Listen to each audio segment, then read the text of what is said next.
The Quietest Girl in the Back Row, and the Lesson That Changed Everything. You know, as a high school English teacher, you learn to read the room. But sometimes you realize you haven't been reading the most important person in it. I had this student, Maya. She was like a ghost in a zip-up hoodie. Never caused trouble, never spoke. She just sat in the back, staring at the floor, like she was trying to disappear into the linoleum. I tried everything to get her to engage. Group projects, writing prompts about favorite memories. But she'd just hand in blank pages. It felt like there was this walls around her that I couldn't scale. One Tuesday, I decided to do something ridiculous. I told the class that if they reached their collective reading goal, I'd let them choose a punishment for me. They went nuts. They decided I had to come to school dressed as a literal giant chicken, feathers, beak, the whole 9 yards, and I had to cluck during my entire lecture.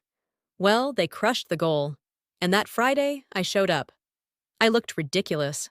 I was sweating, my feathers were falling off, and I was clucking through a Shakespeare analysis. The class was roaring, but then I looked at the back row. Maya wasn't just smiling, she was shaking with laughter. It was this pure, breathless sound, like she'd forgotten how to do it, and it was all coming out at once. For the rest of the day, she didn't look at the floor. She looked at me. Later that afternoon, the school counselor stopped by my room. She had tears in her eyes.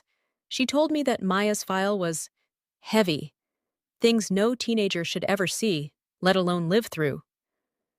The counselor looked at me and whispered, "I've worked with that girl for 3 years, and today was the first time I realized she knew how to laugh."